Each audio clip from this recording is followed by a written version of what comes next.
This conference will now be recorded.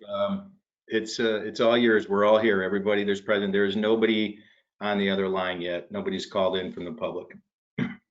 Okay, it is call to order the Vernon Hills Park District Board of Commissioners regular board meeting dated December 17th, 2020. Per State of Illinois Executive Order 2020-73, this meeting will be conducted remotely. Public may join this meeting from computer, tablet, or smartphone at https://global.gotomeeting.com/join/459-237-061. The public may also join the meeting using the dial-in phone at 571-317-3112 with an access code of 459-237-061. With that, this meeting is being recorded. With that, could I have a roll call, please? Commissioner Kessler, Commissioner Robbins, Commissioner Moline, Here. Commissioner Sente, Here. President Dorhoeffer. Here. First item on the agenda is the omnibus vote agenda. Items under the omnibus vote agenda are considered routine and/or non-controversial and will be approved by one motion. If a separate vote on any one item is desired, it will be pulled from the omnibus vote agenda and voted on separately. Items included in the omnibus for this evening are the minutes of the regular meeting dated November 19th, 2020, payables and payroll through December 17th, 2020 in the amount of $489,011.66. Could I have a motion to approve the omnibus vote agenda? So So moved. moved. Second. Second. Roll call? Commissioner Robbins, Yes. Commissioner Moline, Yes.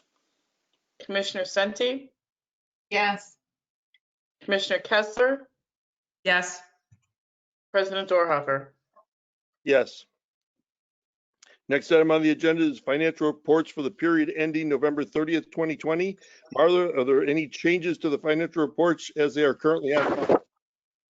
No, they're not. They're all filed and good. Very good. Next item is the welcome to visitors and guests public comment period. Do we have anybody lined up for joining the meeting? No, I don't have anybody on the call, Dave. We do not. Therefore, we'll move to unfinished business. We have none. Reports and communication, Executive Director Jeff Fugere. Jeff? Okay, thank you. Just on the agenda tonight, you got a couple items. We've got the levy ordinance and assessment for the board adoption. We also have, and this is just more for your review, we do an annual strategic plan report card that was included in your packet. We publish that on our website in December of every year just to give the community as well an update on our plan and all the different tactics that we've addressed. Obviously, this year was a little overwhelming in terms of attacking some of those initiatives, but there's still quite a few things that were accomplished. And just there is time yet. I know Commissioner Sente and President Dorhoeffer have registered for the state conference in late January. So if any of the other board members have interest in attending that virtual conference, you can let Amy know, and we can still, there's plenty of time to get you registered for that. Marla's going to give an update. We included in your packet a 6-month review on just a fund update, and then we have a projection for year end, May 31. So we'll address any questions the board might have relative to that. But all in all, we're really, at least with everything we've had to endure this past year to date, we're at least pleased of the direction that the district is going with this. We also have just, there's no action taken. It's just more President Dorhoeffer will just lead a conversation later about Gray Star development as another request. President Dorhofer submitted an email to their request back in October at the board meeting about waiving the impact fees for that development.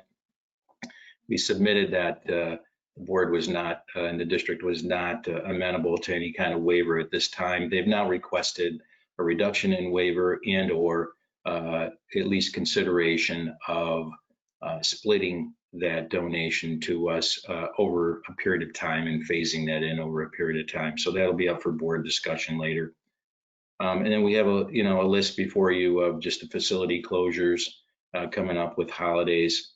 And just, on a professional and personal note, I wanted to congratulate Marla for being recognized through the administration and finance section of IPRA for their annual, their highest award that they present to someone within their section, a distinguished service award. And so I was able to join that call, and I think Marla was quite surprised. And certainly coming from your peers and your colleagues and in your field and being recognized for that was really, really a nice gesture. And I was really happy for her because she's done an incredible job of giving her time, her free time to the association on behalf of finance managers across the state. And obviously, it plays very well for our district as well to kind of keep us engaged. So congratulations, Marla, on that. I just wanted to share that with the board and the public. Yep. And that would conclude my report. Happy to answer any questions. Any questions for Jeff? Thank you very much. Next item on the agenda is Finance and HR Superintendent, the well-established, well-documented. Thank you. Good evening, everyone. Happy Hanukkah. I am going to just briefly touch on my board report. I just want to point out, because I know it was a question at the last board meeting, I have touched base to find out the expectation for the remaining expenses for what we call the kindergarten building project. And I have been told that the final payout request will be expected in January or February.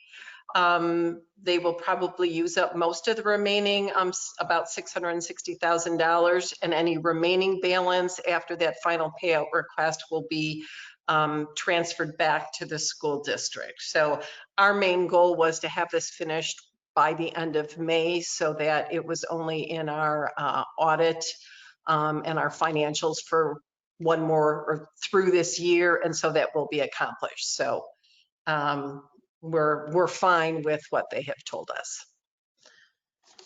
And then I did want to bring up, this is not in my report, but Debbie Minsky got a call from Swalco. Mel, I don't know how to say her name. I'm sure. Merlane. Yeah. Okay. Merlane. She called Debbie. We had a small invoice. In fact, I believe it's in the this payables that you got, because we got this call after that went out to you. But she wanted us to void the invoice for the shredding because, as she said, they like us so much. And so they wanted to cover that invoice. It was a small amount, but it was a very nice gesture. And then I believe in Tom or James, maybe you'll be talking about, they've also talked about some money for the community garden as well through a grant. So that they're going to be including us. So she had very nice things to say about us. So I just wanted to pass that along. Now moving on to this projection. So we had 6 months of actual to work with and then 6 months of projection. And as Jeff said, we feel very good after doing this exercise. So I think it was very good exercise to do. I was, as we always are in any budget work we do, very conservative, took into account all of the expenses we've reduced, furloughing of staff, delaying of capital projects, the new programs we've reinvented, and that we're still, every month, as we have different mitigation requirements, we have new programs that we try. And kudos to staff for also all of the money we have brought in. In fact, we got our CARES check today for the $87,419. So we've also done very well in getting grants, and then obviously things from the federal government, such as the money for the unemployment. So it's been a combination of factors. But the good news is, after taking into account all of this and going through the budget line item by line item, my projection, and I hope you all got my second email, I did have a typo in my cover memo, but the projection for the year end is a loss of $117,140, which is very in line. Not anything that we have any concern about. Obviously, it's a projection. Hopefully, it will be someplace close to that.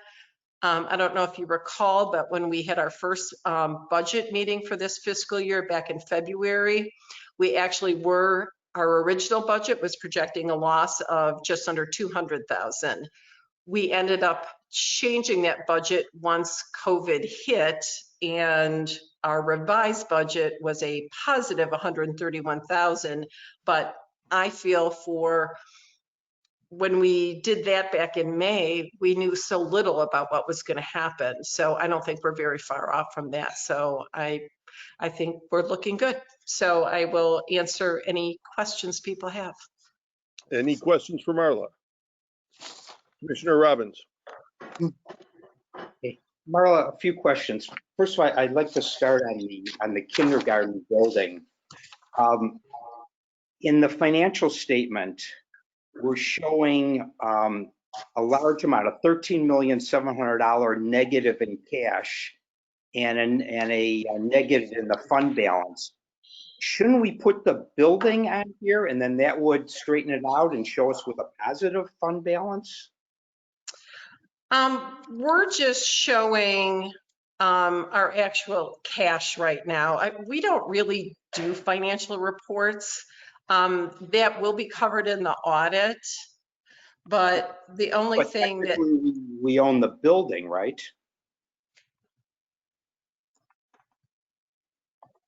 yes. Yes, technically we own the building, yes. So therefore, it should be shown as an asset on the financial statement.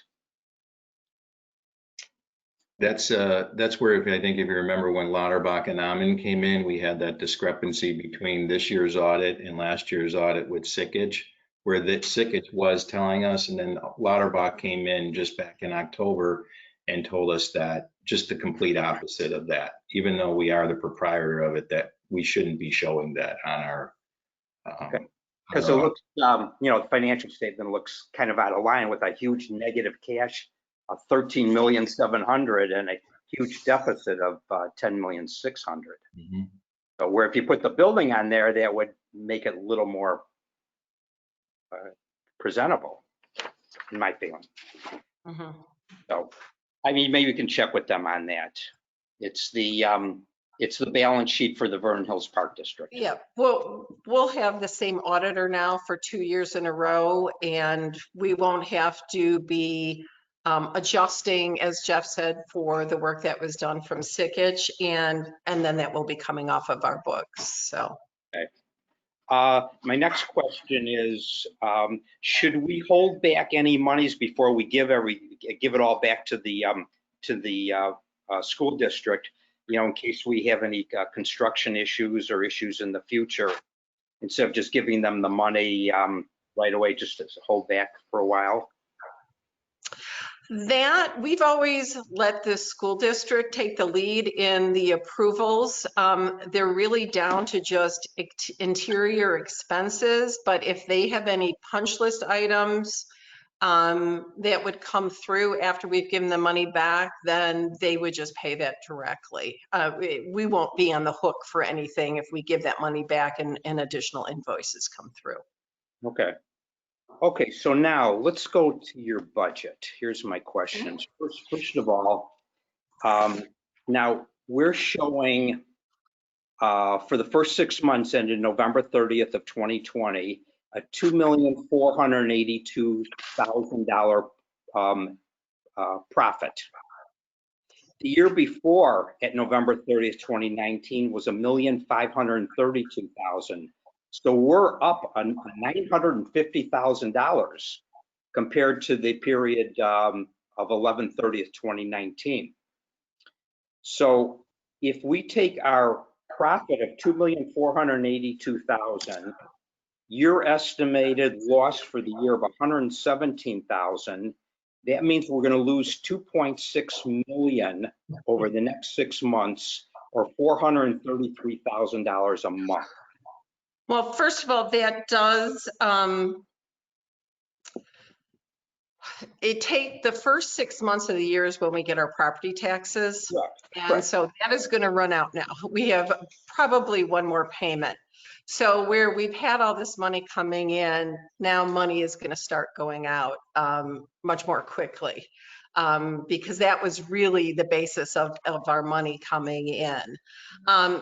Sometimes it's a little hard to look at from year to year, because if you even look at the bond fund, if you look at year-to-date balance from 2019 to 2020, it just happens to be the month that it fell in, because last year at this time we were negative 133,000. This year we're positive 1 million. So we got those bond funds in quicker this year than last year. So right there, there's $1 million difference. So those balances can sway very quickly. Okay. We don't, our expenses are not equal each month. Okay, it just, So yeah, even knowing that we have that 2 million right now, we will run through that money. okay, because I'm looking at the November 30th and we had a 266,000 loss. Now, again, it just seems it's, we're starting out with such a large excess for 6 months. To lose $433,000 a month seems a lot. And Yes. you know, Bruce, As I said, our revenues for the first 6 months were strong. For the next 6 months, they'll be minimal. And it will be very expense heavy. How much real estate revenue did we collect in November? Do you have that amount? For property taxes? I can have it for you shortly. It was probably a small amount. Okay. See, that's why, as I said, I'm looking at just the month of November, and there's a $266,000 loss. So, Yeah, it was probably something like a couple $100,000, because we've already collected 95% of our property taxes. So we're down to small payments now, but I don't have that payment in front of me. But when other reports are going on, I could look it up and then provide it. well, let's hope the 433,000 average loss is not as high, and maybe we'll be closer to a break even at May 31st. Yeah, like I always do this very conservative. So hopefully we'll do better than this, but I try to do worst case so that we're protected. Okay, thank you. Commissioner Moline, you had your hand up earlier? Yeah, just 2 comments. One, I think Commissioner Robbins is trying to compare a business with a park district, and it doesn't work, because a business has revenue on a regular basis. We don't work that way. So to try and compare month to month is never going to be always going to be an effort in failure, because that's not how we do it. It's not. That's why you don't have a CPA. You have a, what is it, a PPA or a public, what is it, Marlo? That if you're not a CPA, but it's a public, MPA. A what? I'm sorry. MPA. Yeah, and I mean, that's the reason. I mean, so to try and compare, you're comparing apples to oranges if you're trying to compare this to a business and talk about profit and loss. So I just wanted to make that comment for anybody that watches this later or whatever, that it's not the same. So it's hard to compare apples to oranges. And the second thing, Mike, just a question. We're showing a negative $13 million bounce, but shouldn't we have had a cash flow from being paid by the school district that would have offset that? Whether or not we show the property as an asset on a different form, the fact that we are negative 13 million in cash should have been offset, even maybe because they paid us last year, or is that the reason? I'm just curious why there would even be, why it wouldn't balance out. I mean, it's not like we came up with $13 million. Oh, on the balance sheet? Yeah. Honestly, I Hey, would have to take a look. I wasn't really prepared to go there on the kindergarten today. Again, we're comparing apples to I'm oranges. going to say it's probably because a lot of the asset side of it came in last year, and That was what mostly that was the expenses question, right? this year. Okay, so it isn't like it's negative 13. It's just that the cash flows were different this year to last year. I mean, we're not short $13 million. So No, okay, and we're not going to be short anything at the end. I know that was Yeah. my point. Yeah. Okay, thank you. Any other questions for Marla? Commissioner Robbins? Yes, I have to disagree completely with your first comment, Commissioner Moline.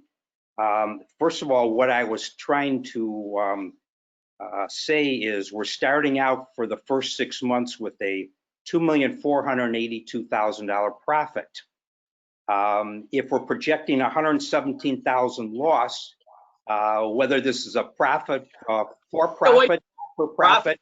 Evans, and it's let me finish. just income generated, really a profit when you're dealing with a park district. I know. I'm just looking. Gentlemen, on a Zoom call, it's really hard to hear when two people are talking. So Commissioner Robbins, go ahead and finish. I'll let Commissioner Moline jump in after. Thank you. So if we, as I said, and I hate to repeat myself, if we're starting with a profit of $2,482,000, we're projected for a loss of $117,000. That means we're going to average a $433,000 loss per month for the next 6 months. I just asked Marla, does this make sense? That's all I was pointing out. Okay. Commissioner Moline? We're good? Okay. Anything else? Executive Director Fugero. Yeah, I just wanted to let the board know as well. A big component over the last 6 months of the fiscal year is staff salaries. And so, you know, for us, with continuing to employ all of our full-time employees, including benefits, et cetera, we're trying to, and that's what this budget presents to you. This forecast of the last 6 months of the year is keeping everybody whole and keeping everybody employed. And that, you know, that number with just a couple pay periods on average each month is somewhere close to 900,000 to about $1 million before we basically get to the end of the fiscal year. So that is, Bruce, that's one, I know, major expense that we're going to adhere to over the next 6 months. That's in this projection as well. So I wanted to make that point. And then obviously, you know, the essence of, we've got all of our tax receipts in right now. I think just the number you were looking for, Bruce, for November was about 145,000 is what I found in terms of tax receipts that we got in just from the month of November. So I don't think you're going to see much in December. I know there was an extension from the county for some, you know, property owners, but I think it's going to be really minimal from here on out through the rest of the year. So that's in this projection. There are some capital items that we have to address to the tune of, I think they're, you know, somewhere, you know, well over 100 grand that we've got to do that are included in there as well. But we'll get a response to the board. You know, if not tomorrow, we'll get something out to you on just relative to that kindergarten transaction, so we can make everybody more comfortable on that. Very good. Thank you, Jeff. Thank you, David. Next item on the agenda, Recreation Superintendent Tom Ritter. Tom? Good evening. I know Marla mentioned one of our grants we just received. I just also wanted to mention that we're really excited to receive a grant from the CARES Act for our PALS Safe Center for over $123,000 that we should be receiving later this month. For people not familiar with that program, it's an opportunity for those families who work or for whatever reason can't be home with their kids during the remote learning experience. We have 48 children that come to Town Line School every day, Monday through Friday, and we provide a safe, socially distanced opportunity for them to learn. And I can't say enough about our staff, Anna Swain and her crew, keeping up with those kids and dealing with, making sure we meet all the guidelines of safety and providing a good experience. And I was over there for a few days this week working, and I can see that routine and that normalcy that the kids need. The staff's doing a great job. So I'm really pleased to get that funding. Little Learners Childcare, we're looking at doing virtual tours. We're going to set those up in January for people since they can't come for in-person tours. And thanks to James and his staff, last year we put new flooring in 3 of the classrooms, and he's able to get the toddler and infant rooms also with new flooring. That'll be taking place next week. So it'll be a good backdrop for this video that we're putting together. So we're looking forward to doing that. I'm very anxious. Youth basketball, this is usually prime time for our youth basketball season. We usually have more than 300 kids playing from kindergarten through 8th grade, using all the schools for practice, using the schools and the Sullivan Center for games, getting ready to start in January, and that's on hold, obviously, with the current guidelines and mitigations. But we have no reason to think we can't play our season. With an optimistic approach, if the guidelines are relaxed a little bit, even back to 1 level, we can play with a lot of restrictions with masks. You play with your own team so the kids don't mix, but we can play. But as of at this moment, we're just waiting. So even if it takes till February, there's no reason we can't extend the season into April instead of ending it before spring break. We can just take a little time off and resume. So we're looking forward to that happening, fingers crossed.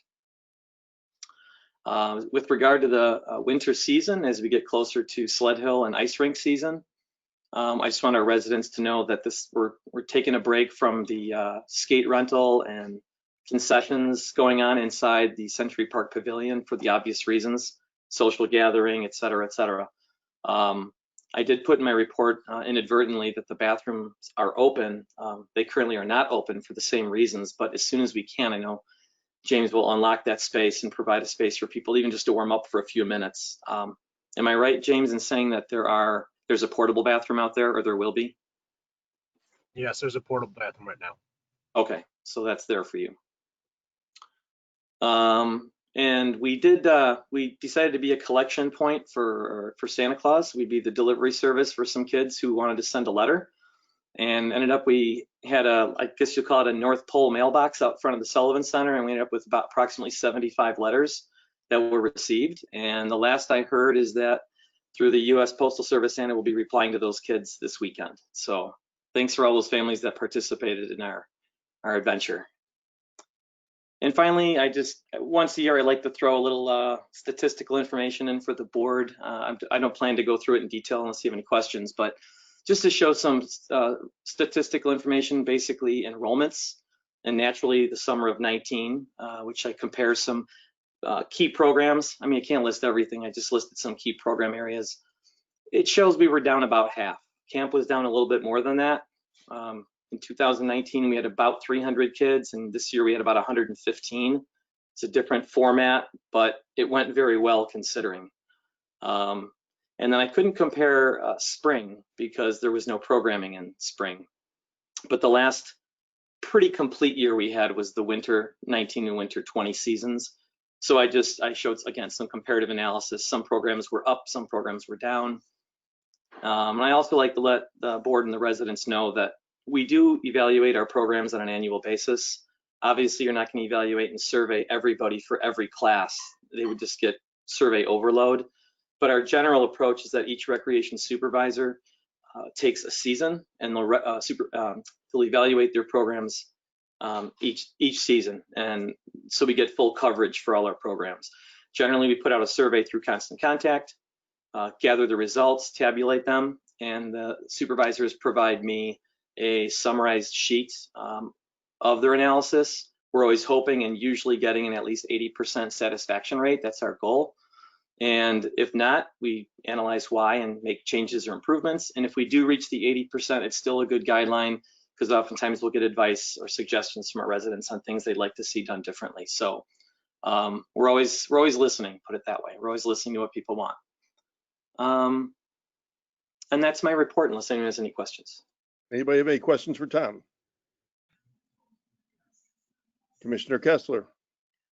Quick question. The video that you're creating for the Little Learners childcare, will this be available online, or how will people find this video? The details we haven't exactly determined, but my first reaction is yes, it would be available online. People could just go to our website and click on the video to get a tour. Okay, thank you. You're welcome. Thank you very much, Tom. Next item on the agenda is Park Superintendent James Kim.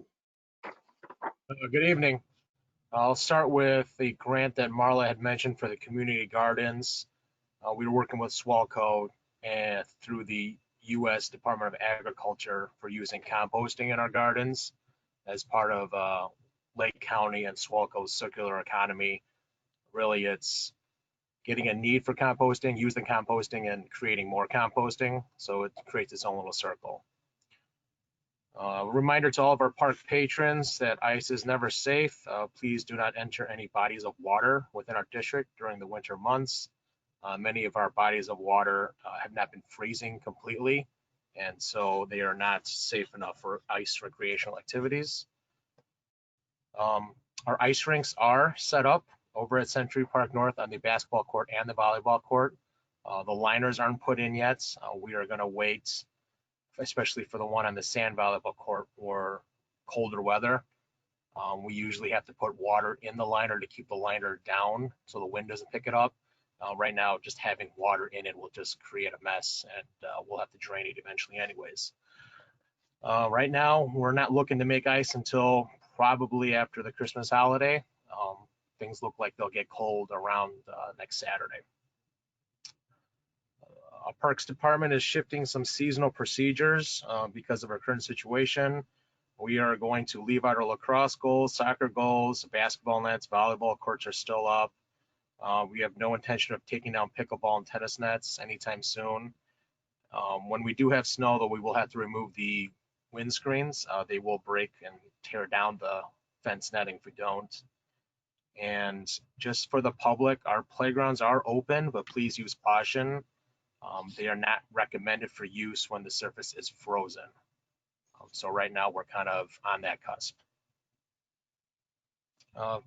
Just a yearly update for a bench and tree donation / adoption. Late 2019, we decided to allow bench adoption instead of a bench donation, just because of the sheer number of benches we have popping up all over our parks. In calendar year 2020, we had 12 tree donations and 9 bench adoptions. The majority of them have been at Century Park. Trees statistics in 2020, we planted about 50 trees, but unfortunately we had to remove about 80 of them for various reasons, and this does include the project over at Beaver Creek. And then lastly, an update on our solar panels. For the month of November, we produced about 9,950 kilowatt hours. And that is roughly 30% of our energy for the building for the month of November. For the first 47 days, we've saved roughly $400 in electrical costs. And some of our environmental impacts, positive impacts, were we planted 219 virtual trees. That's what we've saved. And then the kilowatt hours that we have saved is about an average passenger vehicle driving 32,000 miles. So things are going well. I just want to make a note that December, January, February are terrible months for solar up here in Chicago. So the numbers will not be, they'll only go down drastically until probably about March. And that concludes my report. If there's any questions. Any questions for James? Next item on the agenda, Marketing and Communications Manager, Cheryl Buman. Cheryl? Hi, good evening, everybody. I'd like to report that our spring program guide is currently being worked on by our staff. It will be another virtual guide. We're going to send another oversized large postcard to our entire mailing list that we normally would send a printed program guide to, letting them know that on February 12th we'll be sending it out and announcing that the guide will be posted to our website on February 22nd, and the registration for residents will begin March 2nd. And as it looks now, we're probably going to be doing another virtual guide for our summer, but we will keep everybody posted on that. I just wanted to include a little bit. It was our first time ever doing any type of online virtual guide. So I did go through our Google Analytics and just saw how did that work on our website. So within a 5-day span of us posting it, we saw a huge increase in website attention. We had so many people logging on. Our sessions is what the time people spend on pages increased dramatically. So that's telling us that people did get the postcards. They do know that the guide is on our website, and I don't believe we've received any negativity whatsoever about having our guide there. So thank you to the residents for understanding about us having a virtual guide only. It does allow us to make so many changes, and it keeps the guide easy to read, simple, because we can make those changes in-house and just repost within minutes. We've had quite a bit of email marketing going out through our survey that I'll just touch on in a minute. People did say they get most of their information, a lot of their information, through our email. So right now our emails are focused on Lakeview Fitness. Lakeview Fitness has a lot going on. They've increased their virtual fitness programs tremendously. They have a new membership coming up, their student break membership. Lacey, I won't take anything away from you, but most of our email marketing right now is about Lakeview Fitness, and it will switch over to programming soon with all of our new programs starting in January. Our Time to Play to Go, that's our community outreach program. We've been doing, Cassidy and I have been doing activity kits. They're all free. We give them out on a first come, first served basis. So the community has really responded to that, and we're working on more of a January or winter activity bag, a little bit more to it. And that we'll let you know when that's coming out, sometime in mid-January. Again, I know that everybody's aware of our program survey. I wanted to thank the community for those people who took our survey. It is really helping our staff understand what people are needing during this unfortunate time we're all living in, and even helping us program for beyond that. So thank you, and I know staff is working hard on incorporating some of those responses and putting those into practice. We have submitted photos to the IAPD Give Us Your Best Shot photo contest. We do it every year, hoping for a win this year. Cassidy, our photographer, does a great job, so we're hoping. Our social media promotions, in addition to programming and letting the community know what's going on, and we've been trying monthly to do just a fun type of contest, or just to get people engaged. So the one that just ended, we had people show us their gingerbread houses. We had 44 kids send us their pictures. So it was so much fun. We do want to thank Baxter Credit Union. They did help us get some prizes. We did more of a raffle. So everybody did a wonderful job. No house was better than the other, but we did just hand out 7 raffle prizes this week, and we'll be thinking of something for January. I think that is it. We've just had a lot going on marketing wise, but it's been fun. I really do love the Time to Play. Seeing the kids has really been nice. If there's any questions, I'd be happy to take them. Any questions for Cheryl? Thank you very much, Cheryl. Next item on the agenda, Facility Manager Lacey Velasquez. Lacey? Thank you. To start off my report, I wanted to really kind of focus on our staff at Lakeview. We have some people over at Lakeview from Sullivan, and we're really grateful for how flexible everybody has been with all the changes that have been going on. The staff have been really great in just rolling with the punches that have been coming with COVID. So we're really grateful to all of them and all the efforts that they put in every day. As far as programming, our big change is going from our live group exercise classes to 100% virtual. So most of our classes were taking place out in our back parking lot, and some of them for a while were able to take place in our studio. Once the mitigations hit and the weather got too cold, we ended our classes outdoors, and now we are 100% online. We're offering our classes via Zoom. and we do require our participants to register through the Lakeview app, and people have adapted to it beautifully. They are participating before the mitigations hit, or when the mitigations hit, we were only able to take 10 people in a group. And now with classes being virtual, we're able to take as many as will register. So some of our classes are getting back up to around 20 participants with the most popular classes. So it's really great to see. We are also offering to rent some equipment. So for some of our more popular classes like step and body pump, that people may not have that odd equipment at home and may not be able to find it, they are able to rent it for $10 a week. And we have had a handful of people take advantage of that and are really excited about it. As far as membership goes, as Cheryl mentioned, we have the Fit in 5 membership that is coming up for sale January 1st through 7th. And that is, for the primary, it's $259, and you can add on an additional for $159. And we also have the winter break student pass going on, which is 30 days for $30, and that's for students. We had the personal training Black Friday deal that went pretty well. We sold 43 packages, so for a grand total of about $5,200.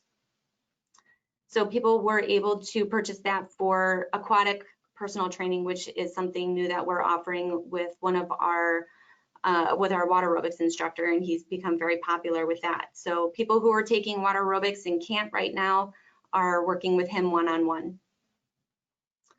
For aquatics, obviously it's pretty quiet right now, but we have assistant swim coach Hannah Lang, who has kept the kids going for the swim team, and she is doing Zoom land-based classes. So she's keeping the kids working out, keeping them fit until they're able to get back in the pool. And we have some college students home that are also doing one-on-one training with the swim team kids to help work on their skills. Other than that, we're just kind of tracking the daily attendance at Lakeview, and that's all I've got for my report, unless anybody has any questions. Any questions for Lacey? Thank you very much. Next item on the agenda is Wait, I'm sorry. I had a quick question for Lacey. So I applaud you for coming up with the virtual classes. I think that's awesome. Did have the pleasure of attending one, and I like the community that is there. My question, and I don't know if you know it off the top of the head, is do you know what percentage of our members use the app? Are they all familiar with it? Because that's how you register for these virtual classes, is through the app. And I guess I'm just making sure that, is there a way has everyone downloaded, is there a way to check? Is there a way to know what percentage of residents or members know about the app? I can definitely see how many people have downloaded it, so I can get that information to you. A lot of our members do have it because they also have to use that to register for lap swim, and lap swim has become extremely popular.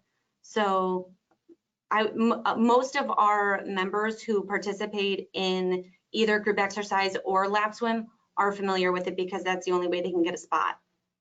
Right, I'm concerned about all the other members who may not be partaking in these virtual classes or registering because maybe they don't know about it, and just to make sure that we're doing some kind of outreach to the members to draw them in, to let them know how it works. Sometimes it takes a while for people to catch on to new apps. So just really encouraging everyone to get this app and to help them utilize it. Yeah, we can continue to do more pushes. We do try to include it in a lot of our social media whenever we do discuss the classes. But again, if people aren't watching social media, then they may not be totally familiar with that. But we can also try to do a bigger push on the website so they're more aware. Well, I mean, if you know that, 95% of our members have downloaded it, that's awesome. If like only 50, then I think we need to spend some energy making sure the others know about it. Yeah, I'll definitely take a look at those numbers. Okay. Thank you very much, Lacey. Next item on the agenda are the commissioner and committee reports. We have none for this evening. Board correspondence, we have none, so we'll move on to new business. Graystar Development Waiver Request.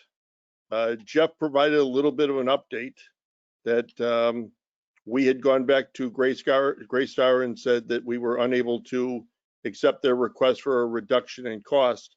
Now they're coming back and saying they'd like to spread it over 2 or 3 years. Jeff, it was what, 650,000. So just, kind of an informal board poll, for lack of a better term. What's everybody's feeling on spreading it out over a year or two? Or should we just hold to what the rules are, which means they owe it to us when they break ground, which would probably be around June of next year? So Dave, if I could just add maybe one more minute of background for the board. This project, the request came to me and I shared with Dave that we had they had heard that we had phased in payments on the Cuneo property. And the difference here is the Cuneo property are single family homes. And so you only receive your payments when a permit is pulled. Because this is a development that's going to be all in one shot, just like the Melody Farm development was with apartments, just like the mall is going to be, we receive payment in one large dose.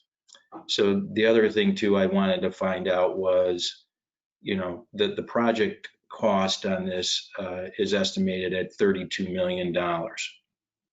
So the request of first for 650,000, you can see in my personal opinion that it's a pretty limited amount of money that they're asking for, when you look at the big picture in terms of what they're investing in this property. So I just wanted to share that with the board as well. Thank you, Jeff. Commissioner Robbins, I believe you had your hand up. Yeah, I would not be in favor of deferring it over 3 years. Let's do like we normally do and get it all at one time. Who knows what's going to be 3 years from now, whether they'll still be in business. Yeah, and just for clarity, they didn't provide a specific amount. They just asked if they could do it in installments over a period of time. There wasn't any like 24-month or 36-month period. I think they were just going with what we did at Cuneo, where it was more over a 2 to 3 year period. They were trying to get that similar request. Any other commissioner have an opinion? Commissioner Sente? Thank you, President Dorhofer. I was thinking a lot about this since we got the packet, and I do respect the developer's request. I'm glad for the development and they're coming to the community. But I think, I agree with Commissioner Robbins. This has been a challenging year for us with COVID. We have deferred a lot of things that we wanted to do. I think I want to make sure the community knows that 50% of how we fund the Park District comes from taxes and 50% comes from other sources. And we want to remain as fiscally responsible as possible by keeping our taxes down. And so the opportunity, I think, to accept the impact fees that are presented via this project, I think are an important decision for us to make. And we do need the money.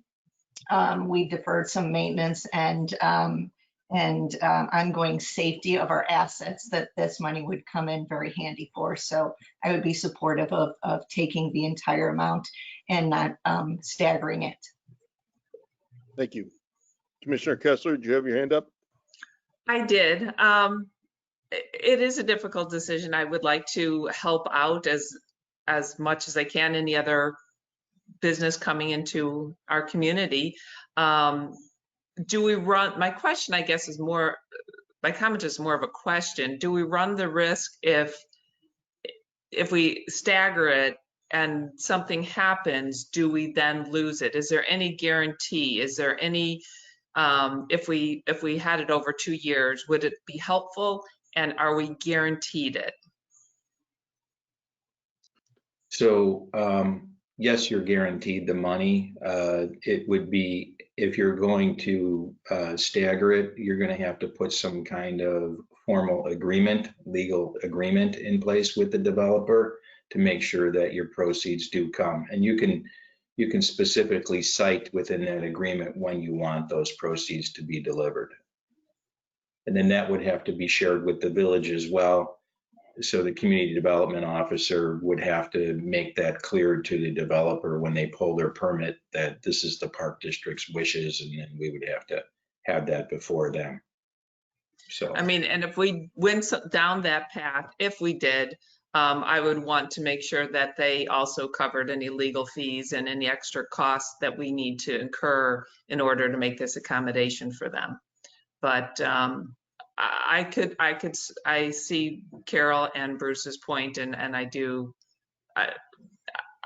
could go either way. Commissioner Moline, you have any input for us? No, I agree. This is a small amount of money to them. I would guess that if they're doing this, they may be doing it with the idea of using it as an example, maybe to go to the school or somebody else. I don't think this is going to affect whether the project comes in or not. So I would be in favor of just telling them, you know what, unfortunately, under these circumstances with our financial situation the way it is, we just can't accommodate them. All right, Jeff, you've heard the consensus of the board. Can you get back to them and let them know that we're going to be unable to meet their request for separation of payments? okay, so noted, will do. All right, next item on the agenda is ordinance 6-20, an ordinance for the levy and assessment of taxes for the year 2020. Could I have a motion to approve ordinance 6-20? So moved. Second? Commissioner Moline seconds it. Discussion? Roll call. Commissioner Senti, Yes. Commissioner Robbins, Yes. Commissioner Moline, Yes. Commissioner Kessler, Yes. President Dorhoeffer. Yes. Next item on the agenda is commissioner comments. Commissioner Kessler. Just want to congratulate Marla on the nice award you received. Very, very well earned, and congratulations. And happy holidays and New Year to everyone. Dave, so just if I can interject, we skipped over item C, the strategy report update. I'm sorry, I missed that one, Jeff. My apologies. So- Item C, 2020 strategic plan report card review. Jeff, could you update us, please? My Yes, apologies. I'm just gonna be brief, and you have it before you, the document. Hopefully you had a chance to review it. If there's any specific questions from the board, we have everybody here tonight that could respond or answer any questions or comments you might have. Just wanted to take that moment. Anybody have any questions or comments? Thank you. Commissioner Kessler, you've already been heard from. Commissioner Moline. I'll be brief. Marla, congratulations. Staff, all of you guys, if you would pass along to the rest of the staff how much we appreciate how hard you guys have worked and the crud you've put up with over the last 6 to 8 months. We do appreciate all that, and happy holiday to everybody. Commissioner Robbins. Want to wish everybody a happy and a healthy 2021. Commissioner Sente. Thank you. I want to echo comments that are made. Marla, it was a great award, and thank you to the staff for all you have done. I had to do some training, as we all do. I just want to mention the sexual harassment training because I was appointed. It was whatever company we used, the video was very instructional. It was easy to use. And I think it actually is important for the public to know that we all do that regularly and once a year. So I just want to make that comment. I'm thrilled about the 30% solar powering that we have for our electricity, and wishing everyone a really happy holiday and hopefully a better start to the new year. And finally, echoing everybody, Marla, congratulations. Happy holiday, happy new year to everyone. Lacey, I understand that during my video, I kind of butchered your last name a little bit. My apologies for that. Okay. And with that, could I get a motion to adjourn? So moved. Second, Second. Second. roll call. Commissioner Robbins, Yes. Commissioner Maline, Yes. Commissioner Senti, Yes. Commissioner Kessler, Yes. President Dorhoeffer. Yes, we are adjourned. Thank you, everyone. Bye, everyone. Bye-bye. Again. Thank you. Happy holidays.